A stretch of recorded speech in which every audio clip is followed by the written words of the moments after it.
professional speaker. This is not my thing. Been shot at, jumped out of a lot of airplanes, done crazy stuff. This stuff is not my thing. I've got notes, I've got everything, not like Darren. The only thing me and Darren have in common is I'm a PK. So Presbyterian, not Baptist, but my dad's first church was in a little place called Greeleyville, South Carolina, back in the day. My brother still lives in Greeleyville. I was born in Barnwell, South Carolina, where he was first Presbyterian church minister, and then moved to Bennettsville, South Carolina. Then he moved us to Atlanta, and it all started on a different path. But when I get asked to do something like this, like James said, I waited a week. I thought about it because I'm always, why me? Why is somebody asking me to do this? And I think I've had the good fortune of having some amazing experiences and opportunities in my life. I've been a guy who's been willing to try new things.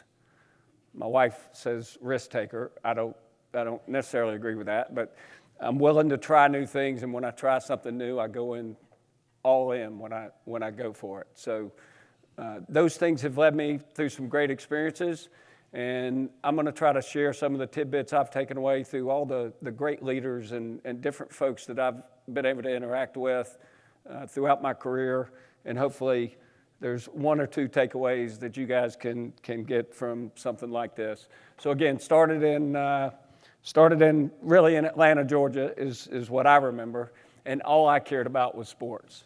It's all I cared about.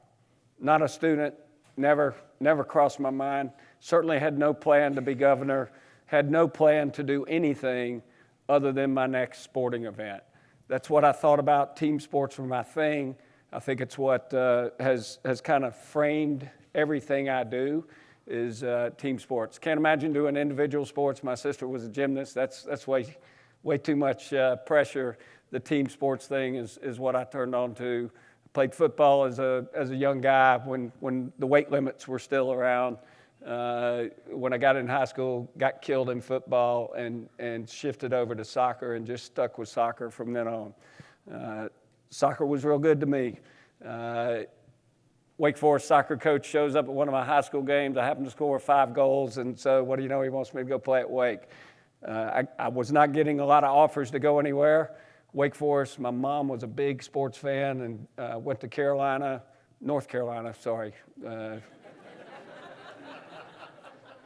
I know there's a difference, believe me. Actually, she claims Carolina. She really went to UNCG, which was called Women's College back then, and she never really told anybody that, but she claimed it was Carolina. Bottom line is just got a great opportunity and tried to go to Wake, got my letter of non-acceptance, and the soccer coach got me in. So again, I wasn't a student. Sports was my thing. Did pretty well at sports at Wake. Was working on a psychology degree because it was kind of the only thing that I thought was interesting enough to get through the studying that I had to do. You can't do anything with a psychology degree except go to more school, and that was not my plan. Had a great run at the soccer thing. Wound up leading the nation in scoring my senior year. Have a scoring record in the ACC that's still there, however, 40-some years ago. So again, had good experience. The military recruited athletes, and as a college kid, didn't know what I was going to do. Seemed like something pretty cool. 3 years, go travel, learn some new things, and it seemed like a team event for me where you could compete. So signed up for ROTC my junior year, and definitely one of the best decisions I ever made in my life. Thought I would do 3 years, grow up, and learn from that experience. Wound up doing 26 years in the Army. Luckily at Wake Forest before I left, I met my wife who's sitting in the back there who thought she was signing up for 3 years in the military and signed up for 26. So we both got a full ride experience out of that. I'm 10 years into the big Army. I'm doing all the things that folks tell me I should be doing as an infantryman, getting promoted, doing well. I'm in a job in D.C. because one of my bosses told me I needed to do this job. and I had a headset on, and I was making assignments on officers around the world, what their next job was. Completely administrative, not at all what I thought I signed up for.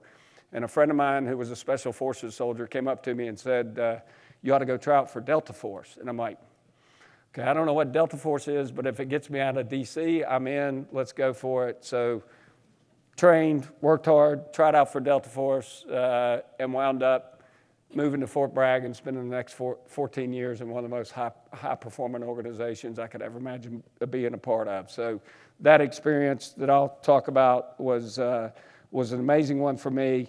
And then I wandered, after getting out of the military in 2010, I wandered in the desert for about 9 years doing different types of consulting jobs, built my own consulting firm, was making good money, and had another opportunity come to me with Bardstown Bourbon Company, and I'll talk about that at the end. That was another life-changing experience for my wife and I. Okay, I'm going to talk about some of the leaders that I got to work with, and I did not know this gentleman. I hope many of you know Colin Powell. He was an amazing leader. I think he was incredibly respected. You know, when you think about politics today, this is probably the only guy I think that's ever been asked by both the Democratic and the Republican Party to be their nominee for president. He was just this amazing character that everybody had huge respect for. I got to spend one day with him. My boss had a day with him, and I was the note taker for the day. But just to be around him was pretty interesting. But I love the way he frames leadership. He's written a lot about it. There's a lot of good stories that people write about him and leadership, but I love the way he frames this because it's truly the way I think about it. There is a difference between leadership and management. I think every organization has to have both, and some people are good at doing both, right? You can be a great manager and a leader. Some people aren't, and that's okay too. I think managers, management is actually the science. It's the ticking and tacking of what we're going to do, how we're going to do it, making sure people are doing what they say they're going to do. The leadership being more of the art, and I think of that as the influence. And I think influence sometimes gets a bad name. We're not talking about manipulation. We're talking about leaders need to be able to influence throughout their organization, both their subordinates, obviously, but their peers and their bosses. If you're a leader and you can't influence your bosses, you're not going to have much impact on your whole organization trying to accomplish the things that you need to get done. A lot of people think that in the military, the bosses kind of tell people what to do and everybody does it. I assure you that was not my experience, especially in an organization like Delta where most guys were more educated than me, smarter than me, run faster, shoot better, all the things that were important. You're not going to stand around and just tell people what to do. You got to figure out how to influence, and you've got influencers throughout your organization. You've got to learn who those folks are because they're not all by title, right? Often there's influencers that can influence in a negative way as well. And so I think it's critical in any organization or team to make sure you know who the influencers are and what they're influencing, and then in turn, how you can influence them. And I think that's the art that Colin Powell talked about a good bit. Tons of leaders, good leaders, bad leaders. We learn from every one of them as long as we keep our eyes and ears open and we're thinking about what we're trying to learn. As Darren said, if you're not still learning today, you don't have the right frame of mind. I'm a lifelong learner, trying to learn every single day, and you always can from different leaders, whether you hold them in high regard or they're not doing the types of things you think they should be doing. You can learn from all of it. And I think that first leader has a huge impact on folks' career, and especially for folks who are managing folks today, bringing in new young people, you ought to really think about that, because as the first boss, you have huge influence on those individuals and whether or not they thought they made the right decision as a career or anything else. So that those first bosses carry a lot of weight. My first boss when I got in the Army was a guy named George Casey. He wound up being Chief of Staff of the Army. He ran our fight in Iraq for 3+ years when I was there. He was Lieutenant Colonel Casey when I met him. And he was just this incredible leader, a real relationship guy. We had all kinds of good things going on with him. And he was just that guy that you did not want to disappoint. That was the way I thought about it. That's the way, you thought about this guy. It wasn't he was going to rip you up or anything else. It was you just didn't want to disappoint that guy, and that was the respect we had for him. He talked about a thing that one of the takeaways from General Casey for me, or Lieutenant Colonel Casey at the time, he talked about a thing he called it low burning intensity, LBI. He would say it all the time. He equated it to a pilot light that's in your belly. Natural gas, stove, fireplace, whatever it is. And sometimes you as a leader need to turn up that heat. You got to fire the flame up and you got to get people moving. But other times you got to make sure you just let that flame simmer. But it's always there. The key piece of that is that you are in control of that pilot light. Don't let external things, don't let external people, don't let anybody else crank that pilot flame up. You've got to be the one in charge of it at all times and make sure you're monitoring that thing. Because it gets ugly when other people are in control of your pilot light. You don't always have the best leaders. And I had a leader one time. This was a guy who came in to command our organization.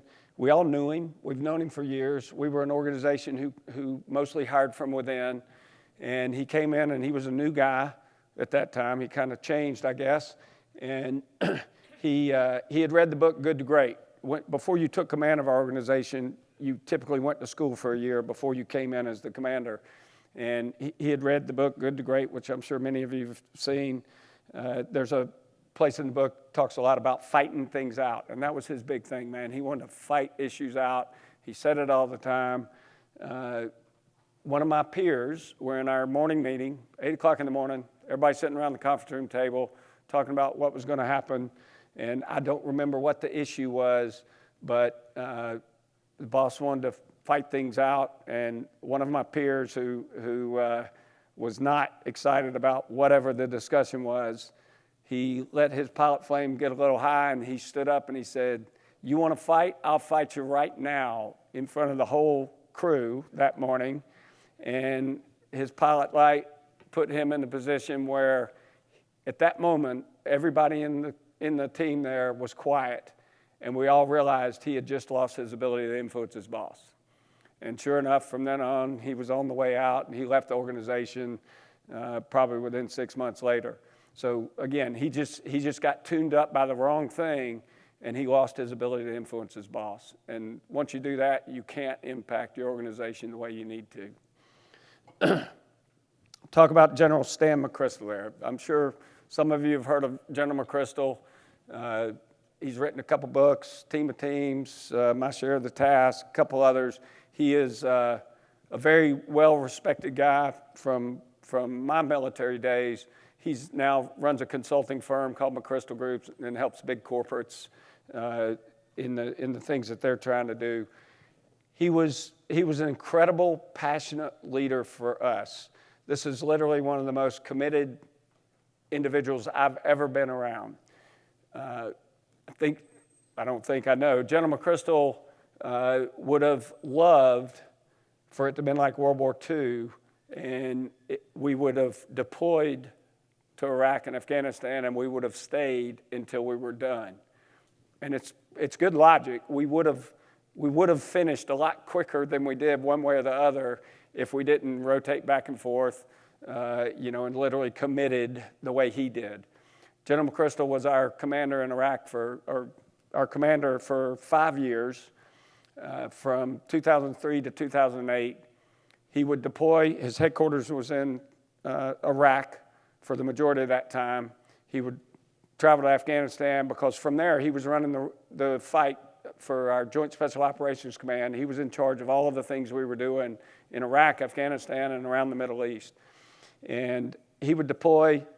He would be in the headquarters. He'd come home. He'd spend 2 weeks at home. He'd go to Congress. He'd go to the Pentagon. He'd drive with his wife from D.C. down to Fort Bragg and spend a couple days at the headquarters there, and then he'd fly back to the fight. He did that for 5 years. None of us did that. We rotated over for 6 months at a time, 4 months at a time, 5 months at a time, but we got time back home in between because we were running organizations at home as well. And we had families as he did. But again, incredible commitment from this guy. So have to influence your boss. So one day I'm sitting in my operations center. I'm the deputy commander, and I would rotate over. The commander would rotate over. We'd swap back and forth. And so it was my turn in the box there in Iraq, running the fight. And sitting in my operations center, one of my sergeant major comes up to me and he goes, "Hey, boss, the General McChrystal, the general took the TVs out of the mess hall." And I'm like, okay, here we go. So the mess hall is a place where folks kind of got a break. You know, at that point, we didn't have streaming. We didn't have any of that. Guys had movies on CDs and things, but they didn't really have breaks. And so the mess hall was a place where folks could go hang out for a little bit. On Sundays, you could even watch football. You know, it was a place that guys could get a little mental break and hang out a bit. So taking out those TVs was a very emotional thing. And I knew it. So as soon as he said it, I'm like, okay. So General McChrystal's, his operations center was right behind a plywood wall from mine. So I walked over, General McChrystal's there running the fight, and I go sit down beside him, and his staff is there, and I'm like, "Hey, boss, I got to talk about the TVs." And his pilot flame went off crazy. He started ripping me up. "I don't want to talk about daggum TVs, this and that, trying to run a fight. I want people sleeping, eating, or working out." And so I had to tell him, "Hey, look, we've got contractors over here. They signed up for 8 hours a day, and they're doing 12, 15 hours a day. Everybody kind of needs a break." And he didn't buy it, and he was still going on it. So I said, "Here's what I'll do, boss. I'll build a separate wing on the mess hall, and it'll be your wing to eat. You and your staff only are allowed in there, and that way, you know, nobody will care about the TVs and all that." And I knew that would flip him off because he didn't want anything special for him. So he's like, "All right," and he gave me the TVs. So bottom line is that was a big deal for me, and I'll tell you why it was a big deal. I was the deputy commander of Delta. General McChrystal the next week was going home to sit on a board to pick the next commander of Delta. Now, I didn't expect to get it. I didn't have any high expectations, but I knew going over and fighting him about TVs was probably not going to help my cause. But I knew how important that was for the team and what was going on with morale in the organization, and fought through that one. So sometimes you got to be able to have those hard conversations. And it doesn't sound that hard, but I tell you, General McChrystal's pilot flame going off is pretty hard. And it was one that none of us wanted to see. You see Admiral Bill McCraven there. Actually, my new friend Mike Cool told me about Admiral McCraven last night. He was an incredible boss of mine. If you haven't heard the Make Your Bed speech, he did a commencement ceremony at UT. He's a UT grad, and pretty amazing little speech. Take 15, 20 minutes sometime and just listen to him talk about Make Your Bed. He wrote a book out of it. He's out there doing great things. But another leader that has just influenced me throughout my time and given me some phenomenal experiences and takeaways. Okay, everybody talks about trust. I will tell you, there is nothing more important in any team or organization. It is what allows organizations to perform at a level that you need to perform. When the common theme there, obviously, Covey, there's a book called Speed of Trust that I make all my people read. Every organization I've been in, I actually gave it to General McChrystal when we were doing the things we were doing in Iraq. Trust to me is literally what enables organizations to do more quickly. The saying is, as trust goes up in an organization, speed goes up. When trust issues start coming into organizations and breaking down, that's when everything slows down in a significant way. This organization called JSOC, so Delta Force, SEAL Team 6, Joint Special Operations Command is the headquarters over those things. All those organizations were created to do one thing at a time. So they were created mostly to do hostage rescue. Late 1970s, again, one thing at a time. So you sat there, you gathered information, an issue happened somewhere in the world, you rehearsed, you trained, then you deployed, you did that one thing, and then you came back home. That's what these organizations were created to do. That's what we did, that's how we trained, everything. 2001, the world changed, and we had to change with it. So as an organization, we had to go from that doing one thing at a time to doing 24-hour operations, multiple environments from Afghanistan, eventually Afghanistan, Iraq, the Middle East. The whole organization had to change the way we thought, the way we operated. And without trust at the core of everything we're doing and belief in the teammates around you, we would have never been able to accomplish the things that we were able to accomplish and change as an organization. When you think about the things that we were able to do, I mean, technology's changing, everything's happening at the same time. When we first went to Iraq in 2003, we were able to track satellite phones. That was it. So from aircraft or satellites, we could see a satellite phone on the ground when somebody's talking on it. That gave you about a 100-meter radius. So when we wound up operating in downtown Baghdad with millions of people, that 100-meter radius could get you in trouble. It basically gave you a big swath with thousands of people in the middle of that swath, and you had to basically go knocking on doors looking for a phone. It was not a safe way to operate. We eventually got to where we could track GSM cell phones, and that was a game changer for us because now we were able to pinpoint it down to a very specific location, and then from the ground, we started from an aircraft to get you to the site, and then from the site, we had handhelds that we could see what floor, where actually the phone was in a structure and all that, and it was a game changer for us. The bad guys were at a huge disadvantage. They didn't know we were doing it and couldn't figure it out at first, but eventually, everybody learns from what they're doing, and they transition, and they figured out every time we went in a house, we were grabbing cell phones and collecting cell phones, and so eventually they figured this out. So we started seeing flyers come out from the bad guys we were grabbing, and the flyer was, take your battery out of your cell phone 2 blocks from your house, don't put your phone in your charger, turn it off, all this kind of stuff. And literally, it was a flyer for the bad guys to counter the things we were doing. And one night, we did an operation, cell phone, in a house. Guys go in, got the guy in his bed. Right beside his bed in the windowsill was his phone, turned on, in a charger, and the memo was under the charger. So he couldn't say he didn't get the memo, but he wasn't a quick learner and needed to catch up on that. But the trust piece that allowed us to continue to change, because we had to change again, right? When we see these flyers, we've got to continue to morph the way we operate.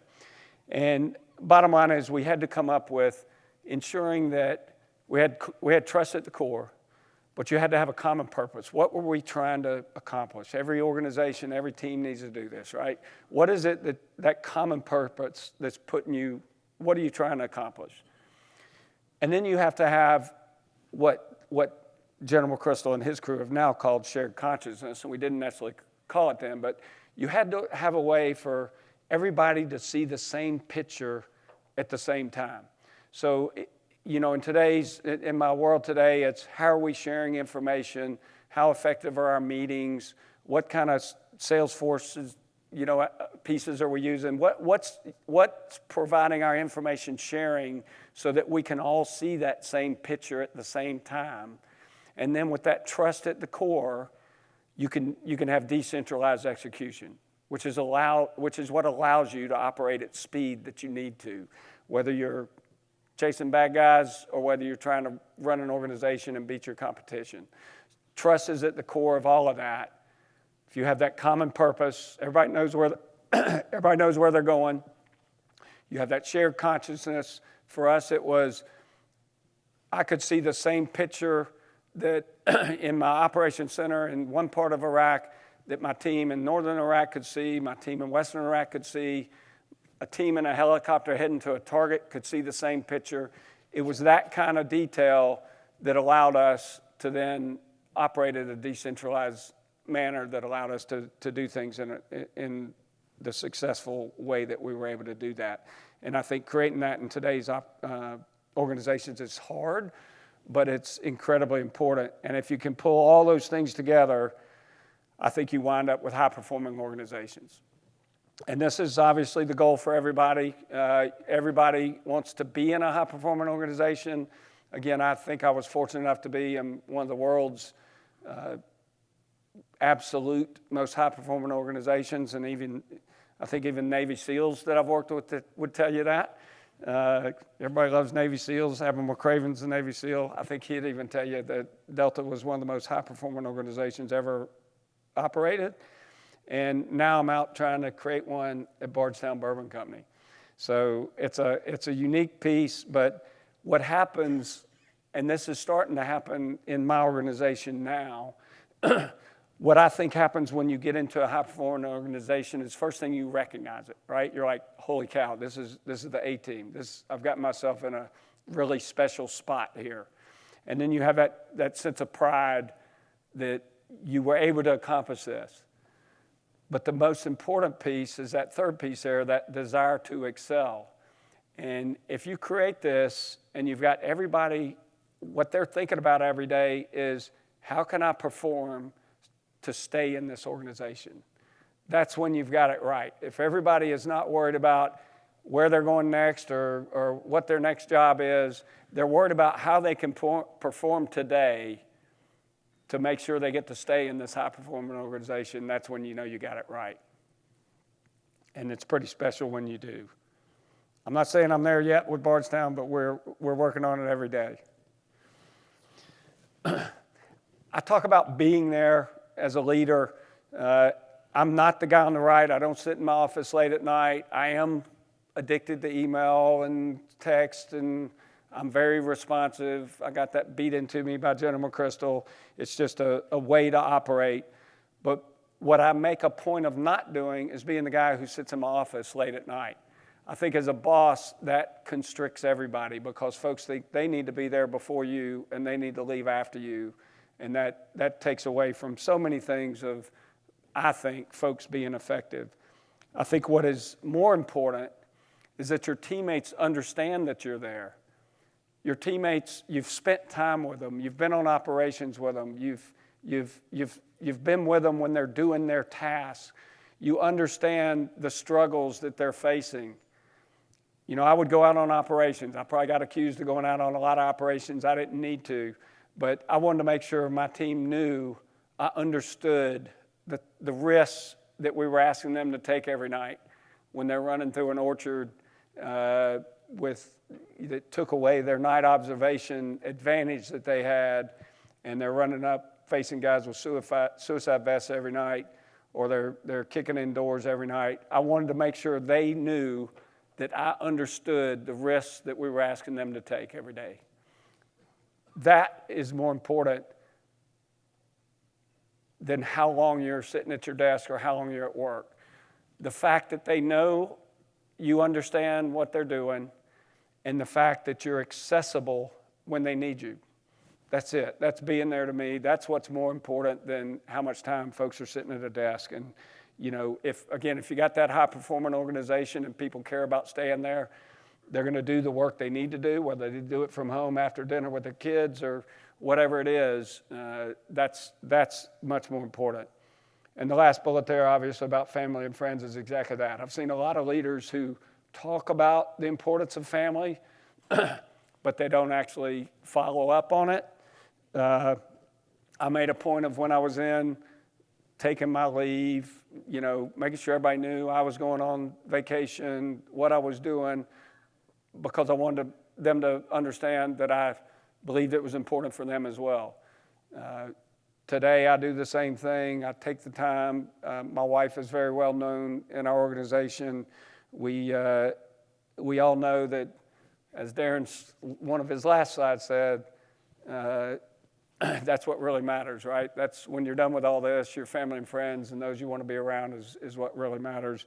And I'm proud that I still have this incredible relationship with my wife, and we're still working on our 32-year-old son because we're told we screwed him up, but we're still working on that and going to see him this weekend in Atlanta, as a matter of fact. Okay, perspective. This is incredibly important to think about. No matter what you're doing, we all have different perspectives on things. I know we have folks of different ages in here. A lot of folks my age. I grew up in suburb of Atlanta in a public high school, and folks that are my age are going to understand this. Some of the younger folks in here are going to die when they hear this. But so Coach Sport was the head football coach. Coach Sport pretended to be a science teacher throughout the week. Coach Sport was my science teacher. So 5 days a week, we went and saw Coach Sport in the morning, and during class, I don't know what you did. It was if you were talking or chewing gum or whatever. We didn't have phones, so it wasn't doing anything on your phone. But Coach Sport would just call out your last name, and he'd give you a tick mark on some old clipboard he had. And then on Friday mornings at class, we had a short class because it was only 30 minutes, because the second half was Coach Sport grabbing his clipboard. He'd walk into the room behind his desk. I can't remember if it was a little lab or closet or what it was, and he'd call alphabetically, go down the list, and call out people's name. And when he called out your name, you'd walk into the back room with Coach Sport, just you and Coach Sport. You'd bend over, grab your ankles, and he would give you licks with a paddle. I know there's some people who have worse stories than this, but imagine Fridays what the cheerleaders were wearing on Friday morning. Coach Sport took teenage girls, 14, 15, however old we were, in the back room by himself and gave licks to teenage girls in cheerleader outfits. Coach Sport will be in jail these days. Now I think at public schools, kids give teachers licks, I think, more likely. But you think about those kind of experiences and the way we all grew up. We all grew up differently. Young people today have a different idea about everything. And as an organization, we have to all keep that in mind, right? We get our information from so many different ways. We're brought up differently by our parents, our coaches, our bosses. Everybody thinks about things different ways, and that's actually good, but it can be detrimental if folks let it be. The media we get is crazy, the influence it has on people, and it can be positive or it can be negative. My wife and I were at my former CFO, not because of this, she retired, but we're having dinner at her house. I'm conservative. I'm an independent, but not being political here, but I'm an independent. I think conservatively. I act conservatively and vote conservatively. But my CFO was very much the opposite direction. And we were hanging out, having a drink. And I don't know, it was back during the early days of COVID and all the crazy stuff going on, and the flag burning that was going on out in the Northwest. And I don't know how it came up, but when it came up, she knew nothing about it. She had never heard about it. So I'm on her internet, on my phone, Google burning flags. Yep, there it is, Portland. She, on her phone, did the same thing, got nothing. I mean, think about that. That's information flow and how it impacts the way we're thinking every single day. And I guarantee you, people can see the exact same event or hear the exact same thing said, and they are going to interpret it differently based on their experiences and their perspective on things. So again, there's good things with that. As a boss, I'm the old guy now, and I've got to remember that young people are the future of this organization, and they're going to add immensely. They're going to think about things differently, and that's okay. If you've got to allow the different perspectives to enable the organization to continue to move forward and create a safe environment, back to that trust environment, create a safe environment where people can have their opinions and drive things forward. But some of us old people tend to slow that down at times, and we've got to keep that in mind as we go forward. But perspectives are huge, and I've got a number of war stories that have ingrained that in me throughout the years. Okay, I've talked about some of these, but I threw these up because some of them want to add a little bit of fire too. So authenticity, it's a big word today in leadership. I think it's hugely important. People can get through interviews and fake some things, and frankly, that's okay. You're trying to present your best self at interviews, but I'm telling you, as a leader, you better be authentic. There's no way you can lead if you're not being yourself. It's going to catch up to you at times where people will lose respect for you pretty quick when they realize you're just saying one thing and doing another. It's a key piece for me. And integrity, to me, it's something that's been ingrained since day one in the military. And you got to say what you're going to do and do what you're going to say, and be truthful throughout. And any organization who has a breakdown in that is going to be in a very ugly spot. And I've had to deal with that on a number of times. The commercial world is different, and it has been different for me. But it's one that, to me, you can't push beyond the integrity piece. You got to be truthful throughout every piece of what you're doing. The being steady, that goes back to the pilot light. I'll just tell you, when a leader is going real high on events and real low on events, think about where everybody else is. They're even outside higher and lower than you are. So everybody gets mad. Colin Powell used to say, get mad and get over it. That's okay. My whole organization knows when I, do this thing, I'm frustrated, or I'm told I sigh loudly. That's okay too, because people know what's going on, and everybody adjusts. But to try to be as steady as you can as a leader is incredibly important for an organization. And then lastly, for me, the humility piece.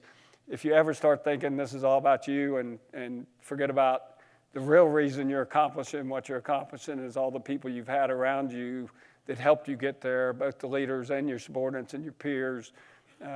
If you start thinking it's about you, you probably need to check yourself. Okay, I don't know if people believe in this guy, but bottom line is you got to believe in yourself. I've seen a lot of young people who I've always tried to coach into make sure your bosses understand what you're trying to achieve. Being governor, got it. That's a path. But again, just make sure people understand what it is that you want out of life. A lot of leaders, it's a balance of that humility thing. A lot of people don't want to say what they want. It'll come to them if the opportunity's there. I always coach people that if you're not telling people what you want and the direction you want to go, I will guarantee you there's 4 other people out there who are, and you might miss out on those opportunities because you're not even on the list. So you're not breaking humbleness by making sure people know the path that you want to go on. It's actually a requirement to make sure those opportunities come your way when they're there. And I think it's very important because I've seen a lot of young people who are nervous and don't want to say what they want next. Okay, and then again, back to opportunities. And this is the last slide, and I'll just tell you, again, I've had these amazing opportunities throughout my life and been willing to take on new challenges. And this was one of the biggest ones and one of the best ones I've done. So I'll shift off of the military stuff and talk a little bit about business. So this opportunity came to me about in 2019. As I said, the 9 years in between my military time and this opportunity, I started by going to New York. I got a lot of good introductions. I did one speaking thing that got me a lot of great introductions. And I started walking the streets pitching hedge funds and private equity firms that I could help them in their emerging markets. So literally putting special operators, Navy SEALs, Delta Force operators on the ground in Africa and the Middle East, places they were either investing or wanted to invest, and help them actually monitor or make their operations more effective. And it was an easy sale, especially with Navy SEALs. They sell so easy. Everybody wants a Navy SEAL around. We got this little Delta Force Navy SEAL thing if you hadn't figured it out. But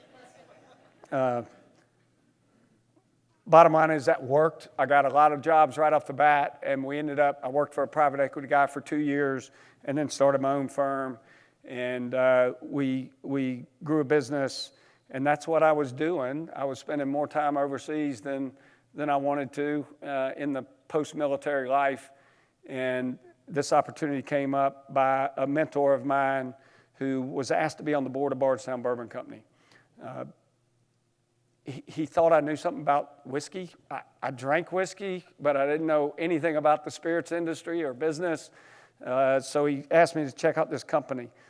I went out and met him. Amazing thing going on that I saw. I came back to my mentor and I said, "You're on too many boards." They were going to give him 100 barrels of bourbon. I said, "Put me on that board as your proxy.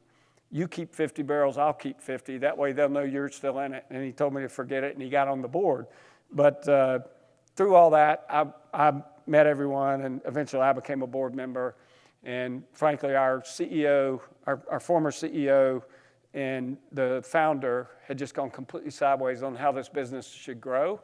And I knew what an amazing opportunity the business had, and I got a call one night and asked to come grow the business. Looked at my wife, who had recently just stopped working as a commercial banker, and we thought Kentucky's probably better than Nigeria and Abu Dhabi, which is where I was spending most of my time. So we said, let's go for it. And we made the move, sold the Forever House, went out to Kentucky, and now running this amazing business. Founded by a guy named Peter Lofton, serial entrepreneur, Raleigh, North Carolina guy, built a telecom business, made a fortune as a very young, like 30-year-old, came out of that business, went down and bought the Versace mansion in Miami, turned that into a club, lost a bunch of money, and then he invested in whiskey barrels. He bought $2 million worth of whiskey barrels, and the investment went crazy on him. It was 2010 when he did that, and he bought it from a company in Indiana called MGP. They're the largest contract manufacturer of whiskey in the U.S. He said, why isn't somebody doing this in Kentucky? And that's what started this. He hired my predecessor as a consultant first and then CEO, and they came to the middle of bourbon country in Bardstown, Kentucky, which is the bourbon capital of the world, and started this incredible business with the whole concept of let's make whiskey for others while we take the time to grow our own brand. So that's what we do. We started in 2016 making whiskey with the capacity to make 25,000 barrels of whiskey.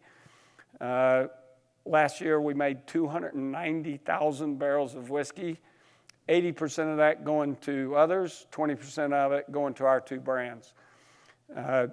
I went out in full-on learning mode in August of 2019. I think the business had probably 70 people at the time, probably a $50 million revenue business at the time. We now have over 300 employees and doing about $300 million in revenue last year, making whiskey and selling whiskey. So amazing business we've created, and I've been able to grow, learning a new industry, using the skill sets of leadership that I talked about, because that's really the value I add, trying to create a high-performing team that can excel in a business that started as a great business and has grown into an industry leader. We are the largest custom manufacturer in Kentucky, and we've got 2 brands now. We bought another distillery in 2022, and we've got 2 great brands that are significantly outpacing the industry. Appreciate James sharing our Bardstown product last night. We've got another one called Green River, and American whiskey last year was actually down for the first time in years. It was down 1.4%. Our 2 brands were up over 45% last year. So big year for us, a lot of great things going on in an industry that's got a lot of up and downs. The current, if anybody tracks any of this or sees any of it, the spirits industry writ large is facing tons of challenges. It doesn't help when the Surgeon General says it's unhealthy. It doesn't help when the Wall Street Journal comes out and says the bourbon boom has busted. All these things happening in December when folks are trying to move on to the next year. So the public companies are all getting killed, literally. Their stocks are all down. People are saying young people aren't drinking. My theory is young people will drink when they get a real job. We've got all the issues with THC and the different things that are happening with THC becoming healthy, supposedly. They're doing a much better job at marketing THC than our spirits industry is doing. So a lot of challenges we're facing, but this is where real leadership comes in, and you have to try to drive things. I've got a board. I brought in, unfortunately, my founder passed away 3 months after he brought me in, and he had young kids, so I had to bring in a new partner, and I brought in a private equity firm that's a fabulous partner for us in helping us grow.